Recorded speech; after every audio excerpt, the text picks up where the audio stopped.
আমাদের আইটি সেক্টরে একটা বিষয় আমরা খুব ভালো করে লক্ষ্য করি যে অনেক এমপ্লয়ি আছে যারা হচ্ছে 5 বছর, 7 বছর, 10 বছর একটা সেক্টরে এই সেক্টরটাতে কাজ করে, কিন্তু সেই নিজেকে প্রপারলি গ্রো করতে পারে না। আর যেটার কারণে সবচেয়ে বড় সমস্যাটা হচ্ছে জব ডেজিগনেশন, স্যালারি, এগুলোর উপরে পড়ে। তো দেখা যাচ্ছে 10 বছর, 5 বছর থেকে 10 বছর এই এই শেপের মধ্যে যারা জব করে তাদের মূলত এই সমস্যাটার মধ্যে পড়তে হয় অনেক বেশি। সো আমার কাছে মনে হচ্ছে এই প্রবলেমটা উত্তরণ করার বেশ কিছু ওয়ে আছে।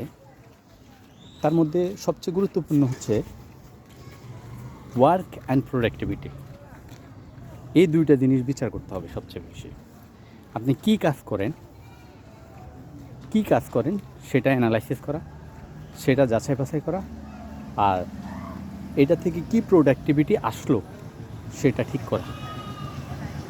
অর্থাৎ আপনার প্রজেক্টের বা কাজের যেটাতেই কাজ করেন, ইমপ্যাক্ট আপনার প্রজেক্টের উপরে, আপনার কাজের যেই বিষয়বস্তু নিয়ে কাজ করছেন সেটার উপরে আপনার কাজটার ইমপ্যাক্টটা কতটুকু পড়লো সেটা ঠিক করাটা খুব গুরুত্বপূর্ণ। আপনি যখন দেখবেন যে আপনি কাজ করছেন কিন্তু সেটা খুব কম ইমপ্যাক্ট পড়ছে প্রোডাক্টের উপরে, তখন বুঝতে হবে যে আপনি যতটুকু কাজ করছেন সেটা আসলে ভালো হয় না। তো কাজের সাথে ইমপ্যাক্ট সম্পর্ক তৈরি করাটা গুরুত্বপূর্ণ। আর এই জায়গাটাতে যে যতটুকু উন্নতি করতে পারে তার আসলে উন্নতিটা তত দ্রুত হয়। সেটার জন্য আরেকটা পদ্ধতি আছে, হচ্ছে সব সময় লার্নিংয়ের মধ্যে থাকা। আইটি সেক্টরটা হচ্ছে অনেকটা ডাক্তারি প্রফেশনের মতন। একজন ডাক্তার হওয়ার, অর্থাৎ এমবিবিএস পড়ার প্রথম দিন থেকে এমবিবিএস কমপ্লিট করার শেষ দিন পর্যন্ত যে পড়াশোনাটা তার করতে হয়,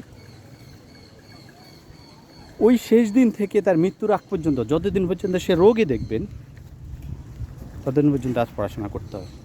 আইটি সেক্টরটা প্রতিনিয়ত পরিবর্তন হচ্ছে, খুব অ্যালার্মিংভাবে পরিবর্তন হচ্ছে, খুব দ্রুত পরিবর্তন হচ্ছে। এই পরিবর্তনের সাথে খাপ খাইতে গেলে আপনাকে স্টাডি অ্যাভয়েড করা বা স্টাডিকে কম গুরুত্ব দেওয়াটা মোটেও সমীচীন হবে না। তাই আমার পরামর্শ হবে, আইটি সেক্টরে যারা কাজ করি আমরা, তারা যেন নিজেদের স্টাডিটাকে গুরুত্ব দেয়, রিসার্চটাকে গুরুত্ব দেয়, ওয়ার্কের সাথে ওয়ার্কের ইমপ্যাক্ট কতটুকু পড়ছে, প্রোডাক্টিভিটি কতটুকু আসছে সেই বিষয়টাকে গুরুত্ব দিই। তাইলে হয়তো আমরা আমাদের যে লক্ষ্য রয়েছে এই লক্ষ্য আমরা ক্র্যাক করতে পারবো। Thank you so much.